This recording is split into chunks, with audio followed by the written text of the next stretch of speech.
there is an air of parang frustration, discouragement. Kasi pagka ikinumpara mo, yung isang bagay, kaya nga hindi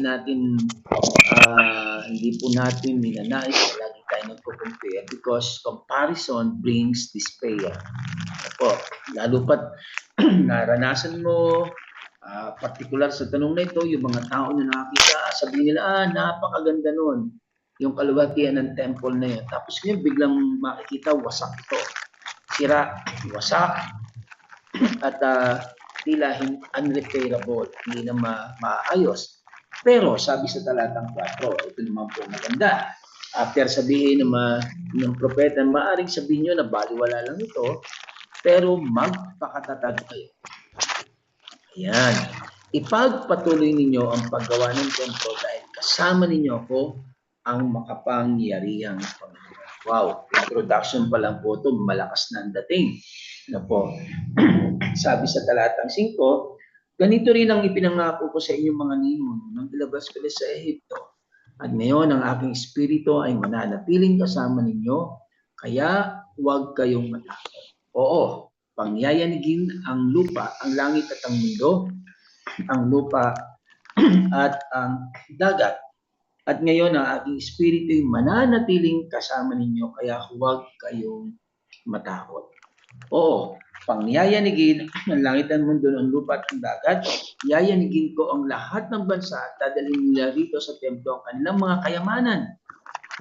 Kaya mapupuno ang templong ito ng mga mamahaling bagay.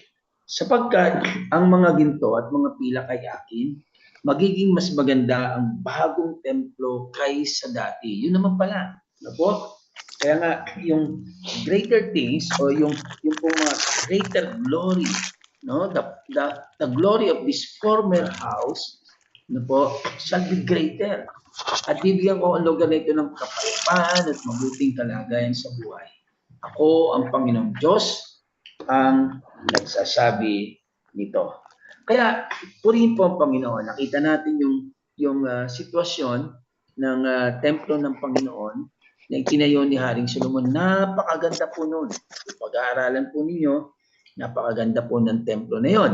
At ito ay nasira, nawasak noong panahon ng na ito po ay 16 na taon nawasak. At noong sila po ay nasa exile o pagka yung captivity, may mga ilang na bumalik at nakakita ng kalalagayan. So, may 4 na weeks na ito ay nire-repair, pinasimulang gawin, and people were very discouraged. Kasi nga po, nakikita nila siguro, naalala nila yung magandang itsura o kalalagayan ng templo noon na ginawa ni Haring Solomon, na pinangarap ni David, ngunit hindi lang pinagawa sa kanya dahil sabi ng God, no, hindi mo gagawin to dahil madugo ang iyong mga kamay. At natupad ang paggawa ng templo na yun muli, yung rebuilding of the temple, sapagkat ito ay pinagkaloob sa anak niyang si Solomon. So, ano ngayon ang tingin nyo rito kung ihambing sa dati? Sabi ko, at sabi rin ng propeta, maaring sabihin niyo na baliwala lang ito. Yan. There are times na mga kapatid na iniisip natin na nababanggit lang kanina yung mga testimonies ng mga asawa, reading between the lines, so sa kung tama mga parinig pagpapanig ni Pastor, may mga sitwasyon na hindi maganda. Ano po? And sometimes, kagaya ng muling patotoo ng ating kapatid, people would just pass yung judgment na, ay, wala nang pagbabago yan, ay, iwalayan mo na yan. Parang din sa mga negosyo, na ay, hindi na mababalik. Nag-pandemic, hindi ka na makakabawi. Ano po? So, maraming mga bagay sa buhay na bago pa mag-pandemic ay nasira, nawasak, naputol na pangarap. Yung pong kinakaharap ng ating minamahal na kapatid na mga financial problems, Pwedeng sabihin ng iba, wala na, baliwala na ito. Kahit paanong pagpupunyagi, kahit paanong pagbangon ng gusto niyong gawin, wala na. Pero sabi sa talatang 4, pero magpakatatag kayo. Bakit po? Because God is able to do greater things. God shall do greater things. If we believe, sabi sa John 14:12, kung tayo mananampalataya, at sabi sa 1 Corinto, lahat ng bagay na mayaman, lahat ng bagay na hindi natin kayang isipin, those things are in store for us. Po? Ito ay nakatago, ito ay nakahanda para sa atin. Kaya nga, mahalaga yung maunawaan natin at sabihin natin yung lagi nating naririnig na the best is yet to come. May mangyayari pang maganda sa pamilya mo, kapatid. May mangyayari pang maganda sa ministeryo mo. May mangyayari pang maganda sa sitwasyon ninyong mag-asawa. Sa health condition. Sabihin ng iba, wala na pag-asa. But time. And again, we have proven na ang Diyos natin ay kayang gumawa ng magagandang bagay. Kayang lumikha sa anumang sitwasyon na meron tayo ng mga bagay na higit pa kaysa dati. Kaya ang exhortation ng prophet is magpakatatag kayo. So, alam po natin na after this, na itayo ang templo and unprecedented. Ibig ko sabihin, sa hindi inaasahang pangyayari, napakabilis ng pagkakatayo. Yeah. Saan nagbubuhat yung katatagan? At saan nagbubuhat yung kaisipan that God will do greater things? Naniniwala po ba kayo na may magagawa pa ang Panginoon sa sitwasyon natin ngayon? Sabihin nyo ba, wala. Sinisisi yung 13 million. Wala nang mangyayari sa Pilipinas kasi yung 13 million ang binoto yung Pangulo ngayon. Well, ganun lang naman talaga. Pero God is able to do greater things. Huwag na nating sisihiin po. Kaya tuloy lang tayo at maniwala na kayang gumawa ng Panginoon na out of rubbish, out of yung wasak o kawasakan o kalubihan o kasiraan, God can still do greater things sa buhay mo. So, what gives the assurance? Or what gave the assurance doon sa mga Israelita na ituloy yung pagre-rebuild ng temple? Bakit sila nagpakatatag o naging matatag? Una, kita natin, sabi sa verse 4, magpakatatag kayo. Ipagpatuloy ninyo ang paggawa ng templo. Okay lang, tuloy lang yung negosyo, tuloy lang yung pag-pray, tuloy lang yung relasyon, umasa sa magandang mangyayari. Yung mga anak, yung distortion ng health, tuloy lang. Bakit? Sabi ng salita ng Diyos, dahil paano kung diretso pala tayo naglinis? Naiwan pa rin siya dyan?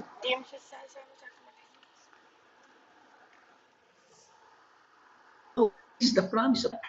Sabi na ng Panginoon, ito rin yung pangako ko sa inyo mga ninuno nung ilabas ko sila dito.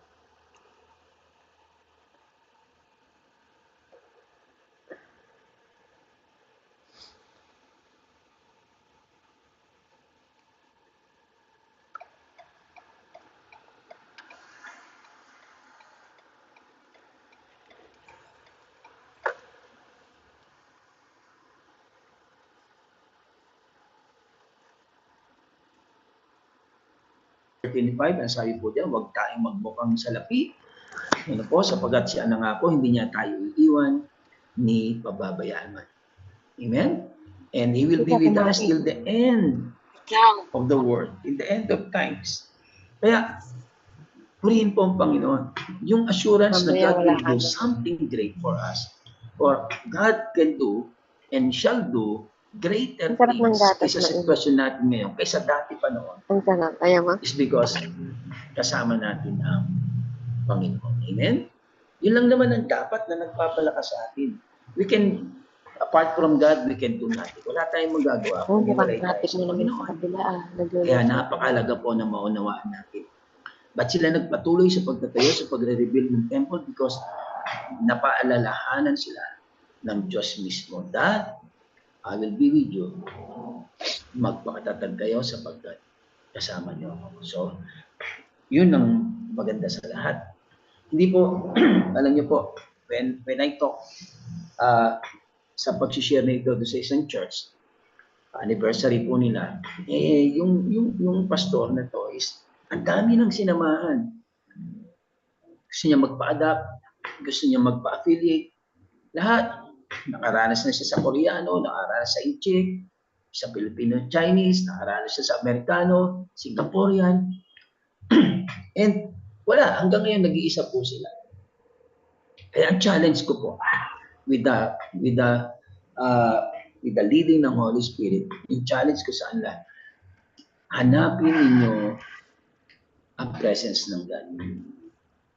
It's not those foreigners or even yung mga mayayamang Pilipino ang tutulong sa mga bagay na ipapagawa at gagawin sa atin ng Panginoon. No. Saan daw magmumula ang ating tulong? Sabi sa awit, our help comes from the Lord. Amen? Kaya kapag tayo ay may pangangailangan, pag umaasa tayo na may gagawin pa sa ating Diyos, where do we look? Saan tayo naghahanap ng tulong? Saan tayo aasa ng tulong? Sa Panginoon lang po tayo aasa. Amen? Sabi nga po sa inyo, yung testimony na nung ang ating kotse ginagamit ng Panginoon ay nabangga. Ano po? Total wreck po siya. Sa mga nakakita, meron dito nakakita ng aking hindi naman ako nag-post dahil ayaw ko maraming pag-alala, pero yung aking kaibigan na pastor nag-post agad. Total wreck po talaga siya. No one would believe na mabubuhay po ang sino man na nag-drive doon. Pero alam niyo, ang ganda loob ng Panginoon, dito lang po nag-isukat, bandid lang. Ano po, gas-gas lang. Purihin po ang Panginoon. And how did God provide for it? 6 months po ako na walang kotse. Naglalakad ako sa gawain. Natutuwa ako sapagkat naalala ko yung mga panahon ng pag nagdadalaw ako doon sa Bundok Banahaw, magsisimula ako ng alas 6 ng umaga, alis ako sa home base ko, pabalik po ako ng alas 12 o madaling araw na. Ano po? So, I enjoyed it. Dahil alam ko may gagawin ng Panginoon. Bakit po? Dahil kasama natin. Umurong yung nagpapalinis. One day, nung dapat ako ay pupunta sa Qatar, ng mga August, Si Don Pilwell sabi. Yun na lang, nagising dalawang ako banyo tsaka ng mga bandang may aso ay mag-aalas na maingay. 12, 11:30. Tama, yung buhok mo naka ano. Ginising ko si Mrs. Sabi ko, parang ayokong pumunta sa Qatar. O sabi ko, ayokong pumunta sa Qatar. Paalis na po kami. Ano po? So, ikot muna kami mag-asawa sa mag-aating gabi. Lakad kami mag-asawa dun sa aming subdivision. And then we prayed. And after prayer, mapayapa na ako na hindi na talaga ako pupunta muna sa Qatar. Kasi pumapasok sa isip ko na yan, binili mo, kaya automatic ilalagay yan. Natutuwa ako dahil pupunta ako doon. Balik ko, at least may pangitang ng kotse. Ayoko po ng salamat, Mama. Ayoko ng gano'n. So, may commitment ako sa mga churches na tinutulungan dito. Yung isang pastor ay nagpunta sa US, ako pinag-awat ng church. Yung isa naman ay may maliit na church na tinitrain ko yung mga workers. Yun din naman ang gagawin ko sa Qatar. So, na maalam ako doon sa it namin, if you know Bishop Hermie Manabanan, and naintindihan naman niya ako. At alam niyo po, greater thing comes kapag tayo nagtitiwala sa Panginoon. Greater things kapag mas gusto nating samahan ng Diyos o samahan tayo ng ating Panginoon. Ano po, bakit? After a week po, tumawag sa Qatar, after na mag-pray, sabi ko, meron na po ba akong visa at ticket? Sabi, Pastor, bukas po. Kasi na-delay yung ID ng inyong kasama. Dalawa po kasi may dapat eh. So, sabi ko, wag nyo na po muna akong ibili. At tatawag muna ako kay Bishop at papaliwanag ako, then babalikan ko po kayo. Alas 12 na po yun dito, alas 7 dyan sa Qatar. So, hindi nga po binili. Sa madalit sabi, hindi ako umalis. Bakit po? Ayaw kong pumunta sa isang lugar na hindi ko kasama ang Panginoon. Amen? So, alam niyo po, nangyari doon. After a week, may nag-text, Pastor, kumusta yung kotse mo? Sabi ko, okay naman po. Total wreck. Pero okay lang. Pabayaran naman po ako ng insurance. Sabi ko gano'n. Sige, Pastor, pray tayo. After a week, nakalis na yung aking mga kasama sa Katatapan. The same person, nag-message sa akin, Pastor, hanap ka ng kotse. Magpe-pledge ako ng 300,000. Wow! So, kita niyo po, greater thing comes when we acknowledge the presence of God. Wala ito sa mga tao. Wala sa isip yun. Ako po ay hindi marunong magparinig. Unang-una, natutunan ko na yan na kung magpaparinig ako ng pangangailangan ko, sa Diyos ako magpaparinig, hindi sa tao. Kasi po, masisiphayo. Malulungkot lang tayo when we put our trust on God, on people, na akala natin, okay to. May mga gagawin tayo na para malaman nila yung needs natin. Pero sa Diyos natin ipaalam ang ating mga pangangailangan. God will provide. Amen? Kaya salamat po sa Panginoon. Ano po yung magiging assurance natin na Diyos ay gagawa ng mas higit na magagandang bagay sa buhay natin, higit na dakilang bagay sa buhay natin, it is the presence of God. Kaya sabi sa talatang 6, ako ang Panginoong makapangyarihan. Ang nagsasabi na hindi magtatagal ay minsan ko pang yayanigin ng lahat. Ang langit at ang mundo at lupa at ang dagat. Ang Panginoong Diyos narito iyong ginawa ang langit at ang lupa sa pamagitan ng iyong malalaking kapangyarihan, sa pamagitan ng iyong unat na kamay. Walang bagay na totoong napakahirap sa iyo. Bakit tayo may assurance that God can do greater things sa buhay natin? Because He has power. He's powerful. He's omnipotent God. Kaya sabi dito sa Jeremiah, Lord God, Thou hast created the heavens and the earth. Alam niyo, sabi po, ano sinasabi dito? Kayang yanigin at iyayanigin ng Diyos, maging langit at lupa, mapagpala ka lang. Amen?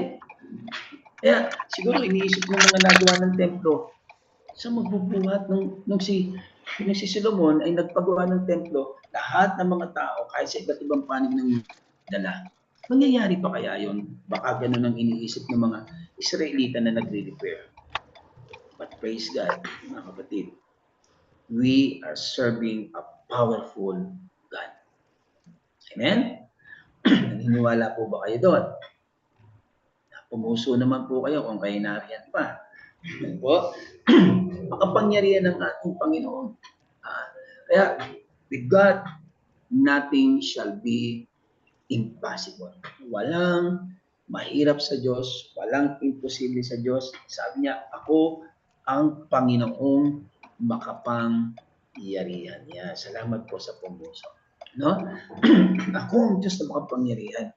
Kaya, if we are in a doubt, if we are praying for something and we are waiting for God to do something great sa buhay natin or something greater than before, mag-rely tayo sa una sa presensya ng Diyos, kalawa sa kapangyarihan ng Panginoon. Sabi niya, kaya niyang yanigin. Kapatid, yayanigin ng Diyos kahit sino. Kahit ano. Kahit pusong bato. Yayanigin niya ng Panginoon para lamang dumating sa iyo ang pagpapala. Hindi lang langit, buong mundo, lupa, at ang dagat. Amen? God can move everything just to deliver yung pagpapala niya para sa iyo. Well, and it's not always money, but something that you are waiting, ibibigay yan ng Panginoon. Dahil siya ay makapangyarihan. Po? At kasama ng kapangyarihan niyan, siyempre, alam natin, yung Hintayin ang kata dito ha, labas hinahanap agad na ang isa pang bagay na nagbibigay sa atin ng assurance is yung kanyang provision. Dito Kita niyo, na ang tubig yayanigin ko mo. lahat ng bansa, dadalhin nila rito sa templo ang kanilang kayamanan. Sino magdi-deliver?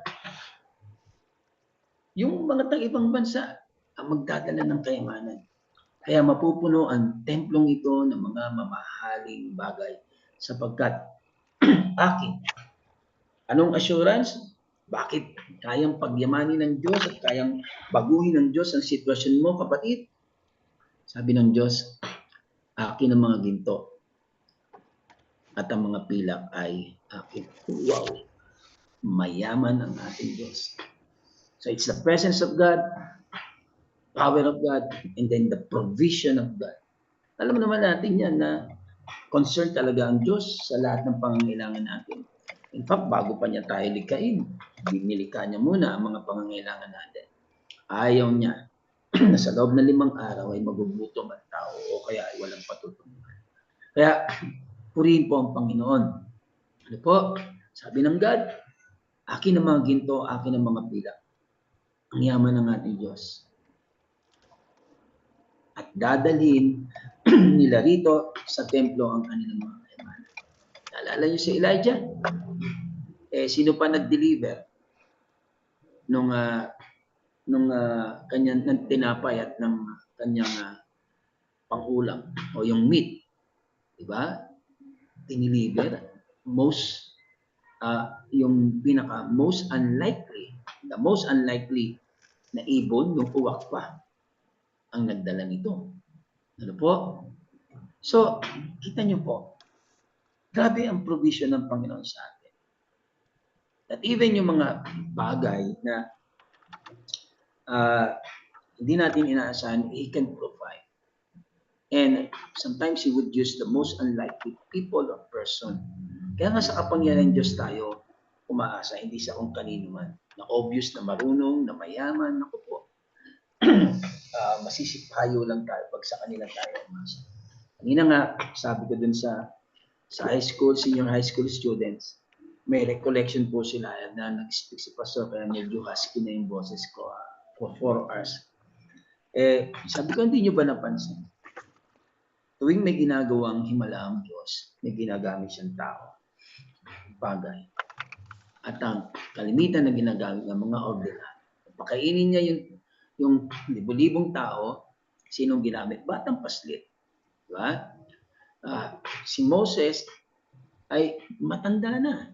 Although lumaki siya sa kaharian ng Egypto, pero siya ay nobody, 80 years old, nung tawagin muli ng Panginoon para ilabas ang bansa sa pagdalibog. Diba? Yung ulo ng palakon na nalubog doon sa ilalim ng ilog, anong ginamit para palutangin? Stick. Hindi nga nalubog ang stick sa ilog, sa tubig pero pinasisid yung stick. See? The first miracle of Jesus, servants sa mga ginamit. So, huwag po tayong mag-alala na sa sitwasyon natin ay mukhang imposible. Bakit? Specialty ng Panginoon ang gumawa ng himala. Specialty ng Panginoon na gamitin niya mga ordinaryong bagay para gumawa ng mga dakilang bagay. Kaya, huwag na maghanap kung anong meron tayo sa ating mga kamay. Sabi ng Panginoon kay Moses, nung si Moses ay umaangal, Lord, hindi ko kaya. Sabi ng Panginoon, Moses, anong nasa kamay? Tungkod. Ordinaryong bagay. Ano pong nasa kamay nyo? Anong meron kayo sa puso nyo? Your faith in mo. Na hindi nga kasing laki pa ng butil ng mustasa. But God honors your faith. God will honor our faith. Amen? Kaya, yung provision ng Diyos, yung presensya ng Diyos, yung kapangyarihan ng Diyos, yun ang magbibigay sa atin ng assurance na ano po, that one day, yung greater things na inaasam po natin, yung higit at mas dakilang bagay na inaasahan natin, ibibigay ng Panginoon. Amen? Ayan. Kaya, ano ang resulta? Paano natin malalaman na ang mga dakilang bagay na ito na darating sa atin ay buhat sa Diyos? Sabi po, magiging mas maganda ang bagong templo kaysa dati. At bibigyan ko ang lugar nito ng kapayapaan at mabuting kalagayan sa buhay. Ako ang Panginoong Diyos. ang nagsasabi nito. Grabe. Ako ang Panginoon Diyos nagsasabi nito. Ano daw? Yung blessing na darating, hindi lang basta prosperity. May peace. Mahirap po eh. Kumisan, dumating nga yung blessing pero wala away-away yung church. Nag-split yung church dahil may nagpatayo ng iglesia, may nagpatayo ng church building, nag-away-away naman yung mga workers. Di ba? Kaya po yung pagpapala ng Diyos, mahalata ninyo na galing yan sa Panginoon. Sapagkat may kasama yang kapayapaan. May kasama yang kapayapaan. At ang pagpapala na yun ay nagdadala ng kaluwalhatian sa Panginoon. Praying for greater things, praying for mga bagay na higit pa kaysa dati dahil wasak ang sitwasyon natin ngayon. Mga kapatid, it is a fitting reminder na pwede nating sabihin, the best things are yet to come. And the former glory o yung higit na magandang kalalagayan ng noong naranasan natin ay matutupad. Bakit po? Dahil kasama natin ang Diyos. Kaya huwag tayong gagawa ng isang bagay na hindi natin kasama ang Diyos.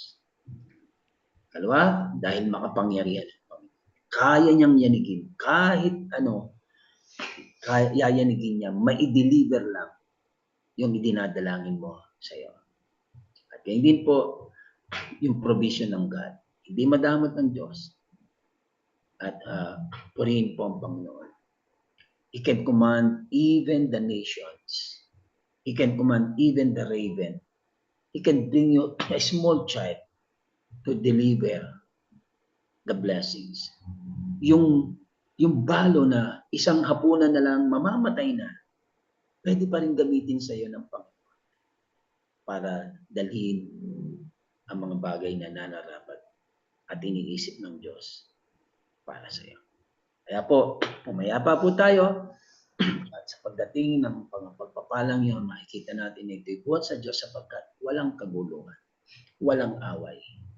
Nandun ang kapayapaan. Amen? Maraming salamat po sa gabing ito at nawa po ay pinagpala tayo ng kanyang mga salita at ng Panginoon. Tayo manalangin. Salamat po, Panginoon, sa pag-iingat nyo sa bawat sa amin at sa patuloy na pangungusap sa pamagitan ng iyong mga salita. Salamat po na ikaw ang siyang nagbibigay ng assurance that greater things are yet to come. Na kahit wasak, kahit walang pag-asa, kahit nakaka-discourage ang sitwasyon namin ngayon, dahil ikaw ay kasama namin, dahil ikaw ay makapangyarihan, dahil ikaw ay mapagbiyaya, makaasa kami that greater things are coming. You will change our situation. At makaasa kami ng higit na dakilang mga bagay galing sa iyo. Bless niyo po ang lahat ng mga kapatid na napakatyagang nananalangin in behalf and for the rest of the saints na dinadalain. Thank you sa ministeryo nito na nagpe-pray sa iyong lingkod at sa iba pang mga lingkod mo na ginagamit ng Diyos. Salamat po and we appreciate this ministry. Kaya patuloy mo pong sasamahan ang bawat isa sa pangalan ni Jesus. Amen. Amen.